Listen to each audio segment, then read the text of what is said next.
Hello and welcome along to what for now will be the final episode of the Stadium Review Series Review the 92. We've made an executive decision that we are only going to do the grounds when we have attended together. And as a result, this is the last in the series, despite there being a few others that we've both been to.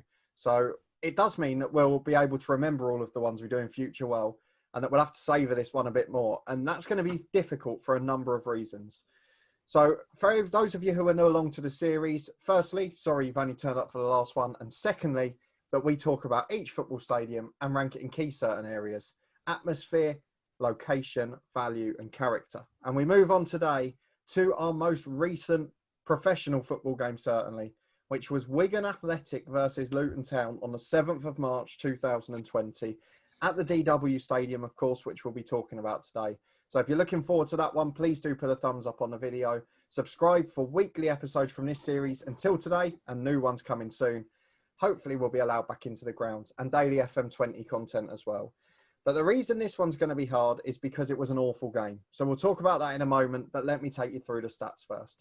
So the DW Stadium, known apparently in UEFA matches as the Wigan Athletic Stadium for sponsorship reasons. Don't know what's so offensive about DW, but there we go. It was opened in 1999, a fairly modern one, of course, as Wigan only moved grounds around the turn of the century. Construction cost, I know you like that one, £30 million. So again, big escalation the next century. And then the capacity, 25,138. I think famed for not often being full, if we're being honest. And the record attendance was in 2008 against Manchester United, 25,133. But we went to watch Wigan v Luton Town. It was the last game before lockdown. It was a 0-0 draw. There were 3 shots on target, of which 2 were after the 89th minute. And until then, the game was, and I don't use these words lightly, absolutely diabolical. So, Tom, please tell me your first experience of the day, and then we'll talk about the game as well. Yeah, not mincing your words there, straight in, criticising it. Are you going to argue? It was a poor game. It was. Just looking at it, so last game we went to, obviously, just before lockdown came into place, half a year ago. It's something I think my brain is quickly trying to forget. It's like, was there one smart save from Sluga? Right at the end, he made an unbelievable save in about the 93rd minute. But until then, there was nothing. Poor game, yeah. I think what I'll always remember, it will be the game, obviously, just before lockdown started. And I think we were just starting to understand, well, you obviously work in for the NHS, so you had a kind of idea what was going on. But I think I remember seeing at half time, they've got the big board and they do the adverts, local sponsors, whatever. And one of the adverts was, remember to wash your hands for 20 seconds by the NHS. And I was like, wow, that is weird.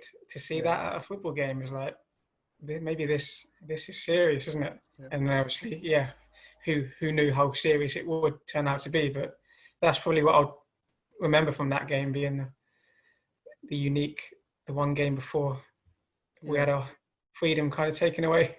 It was a bit of a weird weekend for me. I can talk. Obviously, it was quite local for you because I believe, did we stay in Manchester? We did, didn't we? I think you found did you not get a good train straight from Milton Keynes to Wigan? You're right. We did it on the day, didn't we?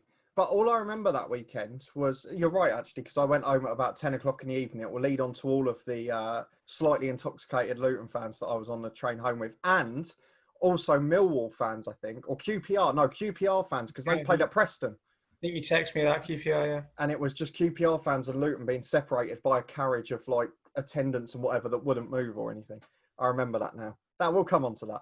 But the trepidation for me of not knowing the week before whether the game was going to go ahead, because they were just starting to talk about lockdown the week before that.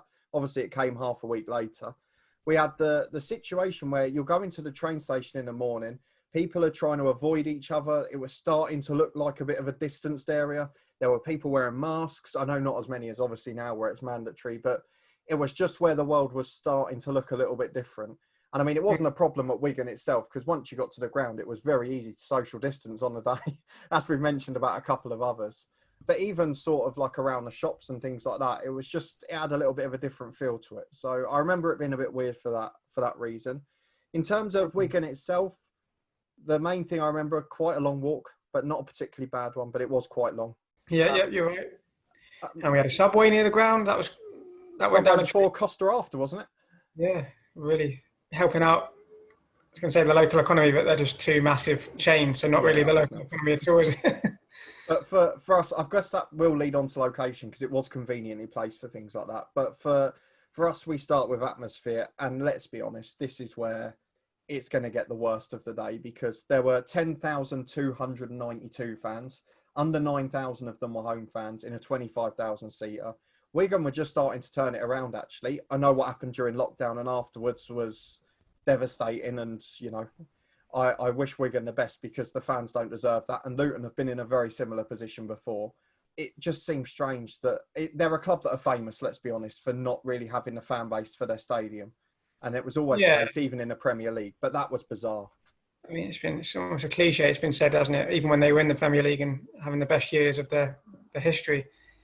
I think first and foremost, Wigan is a rugby league town. Yeah. And football secondary. Yeah. And thanks to Dave Whelan, they've had a lot of success. Obviously won the FA Cup famously, but you'd never say it's a football in place necessarily, and it rarely would get a full house, would it? It wasn't a shock. Yeah, and it's quite a cold day, wasn't it? It's quite grey, and just one of those games just passes you by. You just not much to take in, and you just think, right, that's it then. Cross that one off the list. Take the point for Luton survival chances, and move on to the next one. You don't reflect on it very much at all. Well, I mean, you've mentioned a couple of things there. Firstly, obviously, the ownership situation at Wigan, which we hope gets resolved. Secondly, talking about on-the-pitch performances, for Luton and Wigan, to be fair, there wasn't much to cheer about. So you've got to give the fans that. For Luton's point of view, one sub made in the 81st minute in a 0-0 draw. And I remember Graham Jones talking about how pleased he was afterwards. And it turned out, of course, to be his final game for the club as manager. So that was interesting, to say the least, not that we knew it at the time. But in terms of the game itself, it's very hard to blame the fans because, of course, you didn't expect them to be raucous because there wasn't much happening. And even at the Luton end, there was just sort of an acceptance that we were playing defensively for a 0-0.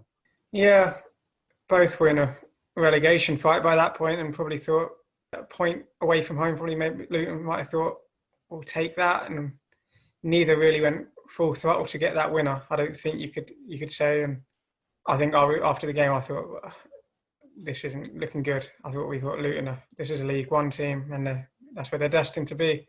And then thankfully, change of manager and things picked up a little bit afterwards. Yeah, I mean, I think I remember us saying that in the Costa Coffee afterwards. Other brands are available. I think we were sitting there saying that. I turned into the BBC now, aren't I? I think I remember us saying that could have been a League One fixture next season because it was that bad. I think we might be repeating ourselves because we said it about St Andrews or Coventry. Coventry Sunderland we'd seen recently. They looked far better than both Wigan and Luton. Yeah, it wasn't good, but things turned around big time post in the restart. Unfortunately, not for Wigan. So yeah, as we said, we wish them all the best. Tragic what's happening there. Yeah, you can't really delve too much into this game. We're really struggling here to give you something interesting to I mean, I can sum it up in pretty much one statement, which is we have gone 6 months without going to a football match since then because of a global pandemic. If I was offered the chance tomorrow to go to this game knowing what would happen, I don't know that I'd say yes. Probably would, just because I'm missing it. But yeah, you wouldn't rush to, would you? You'd think about it. You'd probably find a better way to pass 2 hours of your life. Yes. Go on, I'm going to make you give a score then and see how pretty you're going to give it. On atmosphere? Yeah. 4. A generous 4 at that, probably. I think I was going to say a generous 4 as well. So, I mean, I have to give it all the mitigating circumstances in the world. And Wigan, the one thing they'll be gutted about, looking at how we've set up that day, is that they didn't go for it more. Because if they'd won that game, they would have stayed up as events transpired. But, I mean, they didn't know that at the time. They thought it was a good point on the road at home, and we thought it was a good point on the road. But yeah, a 4 for me in agreement. And I think we're being generous just because we feel sorry for the Wigan fans. And hopefully they'll be back soon. I don't think Luton were in particularly on good form in terms of atmosphere. I don't remember our fans singing. I guess we kind of thought it, like I said, watching relegation fodder. We thought this is quite grim, to be honest. So I think, would you say the majority of Luton fans were against Graham Jones by that point? We're losing confidence rapidly. I don't even know if it was against Graham Jones. I just think there was apathy because there was no real attacking intent. And I know lots of teams, like, I always get annoyed when people say the West Ham way, for example, but Luton traditionally the last few years, probably since John Still came in, was about attacking, whether it's direct, whether it's fluent football. It's not a style as such, but it was always about trying to put teams on the back foot. And that season, we spent that time not doing it. And as soon as Nathan Jones came back and did it, you saw the results. The players clearly were good enough. Yeah, apathy is a good word, actually. I think apathy is worse than that, because at least if you're against the manager and the team, you're still passionate and you will show that. Agreed. I'm seeing like at Arsenal recently, like just almost bored, like the same season again and again. At the end of Wenger's reign, it's just like there's nonsense with Ozil, and people just lost interest.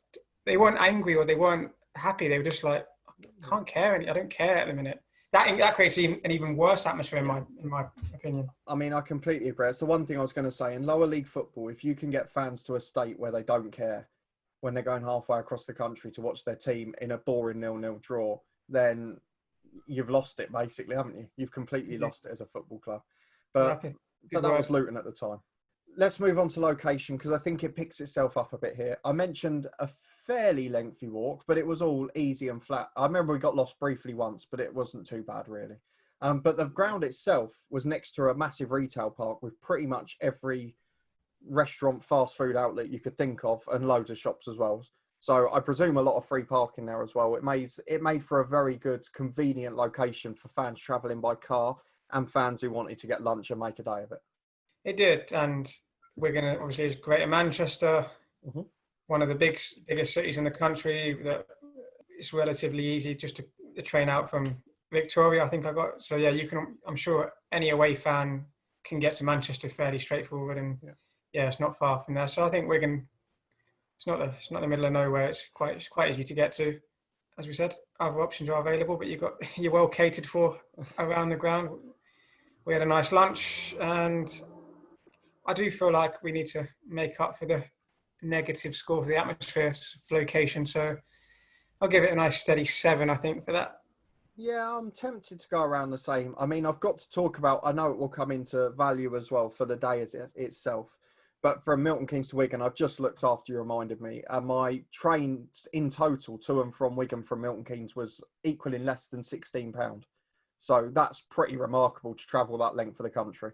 I know I'm organised. Game for that price. Yeah, exactly. I mean, I'm very organised and book very quickly, but that's an excellent price either way. For a Saturday, going early, coming back late, that's brilliant. And I presume that's a third off for young person card, right? It is indeed. So that would be about 22, 23 quid. Normally. It's still really reasonable.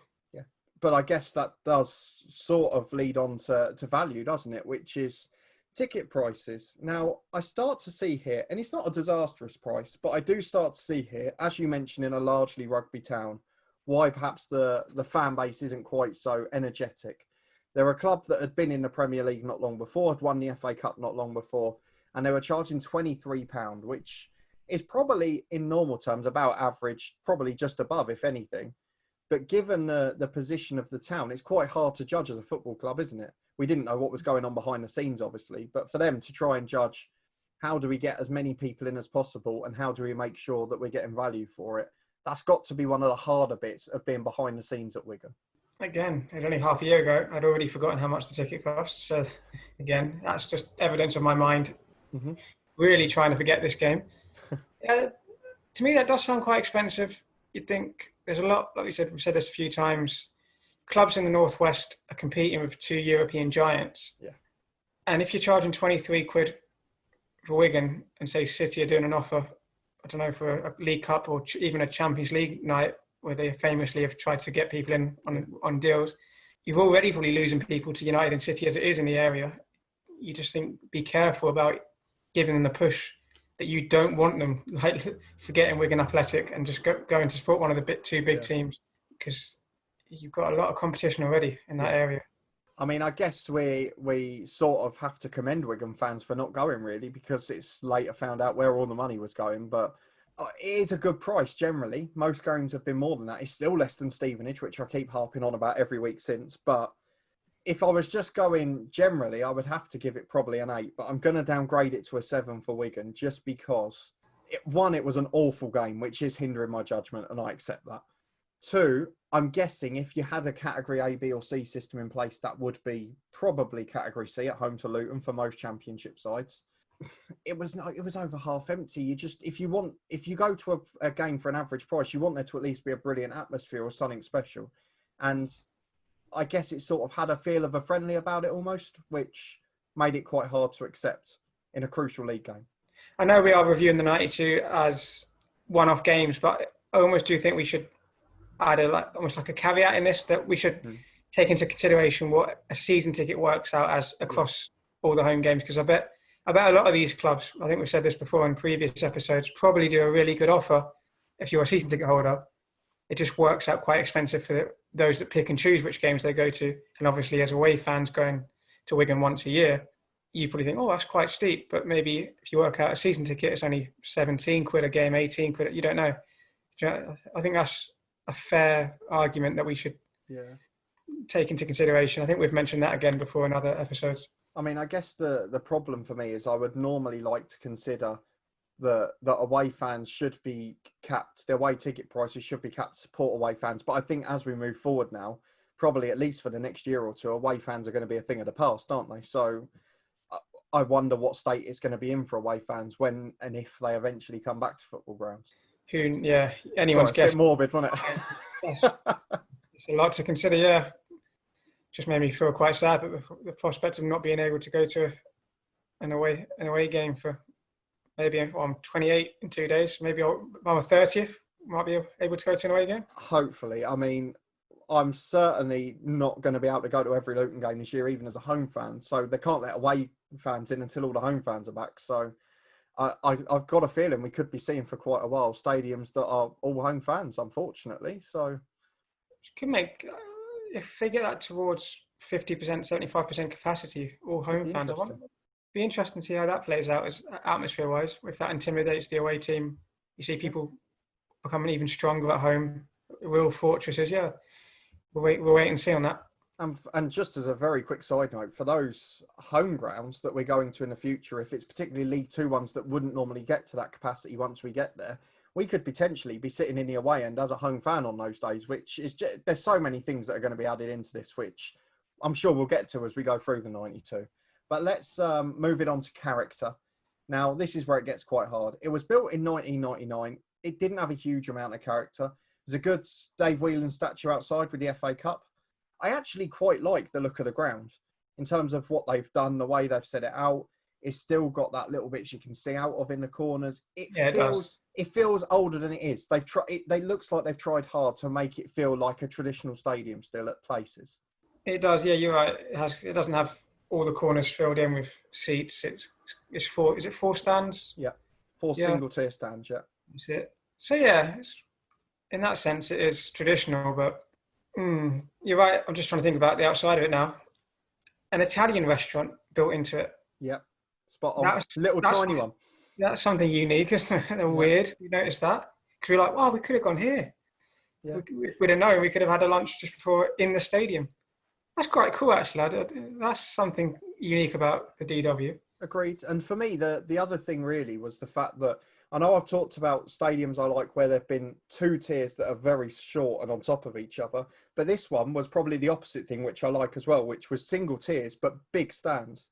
So they just went back for ages. And I quite like that as well. It's unique because most would just put in 2 because it's an easier setup. It's easier for security. Yeah. I recommend that.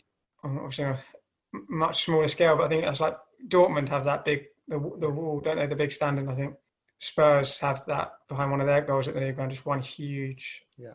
Yeah, we're talking ourselves around to a decent score, I reckon, for this. So maybe not as bad as first thought. No, I still can't be too generous. A 6 for me. It's got to be a 6. So, I mean, I'm traditionally known for being one more generous on character than you, and I'm going to be today as well, because for me, all of the more modern ones that I've gone to, whether it's ones we've reviewed in this series together or that we've gone to separately, it's one of those that feels like an old school football ground the most. If you didn't know, I don't think you'd guess that was built around the turn of the century. I just want to make a point against that. We've said it's quite convenient. It's like near a retail park and you've got your place to get a coffee, place to get a sub. I think that does take something away from it at the same time. I like, for example, Kenilworth Road Highbury, these grounds that are built almost within a row of terrace houses. That'll never happen anymore. You can't take that away from new stadiums, really, can you? The Emirates Stadium's surrounded by residential houses. I don't know how they got away with that, because any new thing, even with expanding Kenilworth Road and that, it was always you can't build over the houses, which seems to be the same everywhere now. So, I mean, they did well to get that, in fairness. But I think it was wasteland before Arsenal bought it. But yeah, they've done well. But that's what I mean. Like, we did say it's quite a long walk, and now I'm just putting like things together in my mind, and it's like kind of stuck out from the town centre. It is in a retail park. It doesn't feel like, you know what I mean? After a Luton game and you're going down the street and everyone's like, it's quite close together. Yeah. And it's within I like it when it's within normal streets, not stuck out in a residential park actually. So I think that does add to like kind of the modern football side of it. No, that's fair enough. I think the thing to say is Wigan, based on social distancing guidelines, might be one of the grounds, if we want to desperately watch football, that we get to go to this season. I would like to go back, to be honest, once they've got new owners in and the fan base is a bit more up for it, should we say, in terms of the renaissance of the club, because Luton got to that position and it turned around completely. So I hope for Wigan the same occurs. Our overall scores will be down below. I have managed to top my score for Cambridge and Stevenage. I made sure I would do before I started. And I actually probably like it a little bit better than the score I've given it. No, it's not. I really did like the DW, to be honest. It wasn't as bad as I expected it to be, but our judgment is clouded by the fact the game is the worst I saw last season and probably one of the worst I saw in the last decade. So we will leave it at that. But one last point, sorry, about the name you said about UEFA. I was just thinking at the start when you said it, is a naming rights never like acknowledged for European games? So is that why they called it the Wigan Athletic Stadium? Because they obviously when they won the FA Cup, they'd have qualified for Europe, wouldn't they? Yeah. So I wonder if that's the reason. Yeah, possibly. I don't know. We'll have to keep an eye out for Man City this year, because I guess that'll be the easiest one to tell from, won't it? And the same as Arsenal. But then Arsenal gets called the Emirates, doesn't it? I don't. Maybe I'm doubting that now. I wonder if they do say the Arsenal Stadium for officially for European nights. I wonder if they say the Arsenal Stadium. I don't know. Well, you've given me a reason to listen very closely to lots of commentary this season in the Champions and Europa League. Yeah, that's an interesting point you make there. You said like there's nothing. It's not a betting or it's not alcohol, gambling. There's nothing offensive. So why would they not allow it? I'm just thinking people more knowledgeable than us on this. Let us know if there's a reason. Yes, help us down below. If you did enjoy the episode, please put a thumbs up on it. Please answer all of our questions down in the comments and let us know if you went to one of those big Premier League games with Wigan where it was a full house. Was the atmosphere different and how did you find the stadium? And has anyone tried that Italian restaurant? If you haven't already, subscribe down below for daily FM20 content. We'll have new episodes from this series as soon as we're allowed back into new grounds. And we'll be doing them fresh in the memory, so they should be our best reviews yet. No pressure at all. Thank you to my co-host Tom for joining me as always. Cheers. And thank you very much for watching.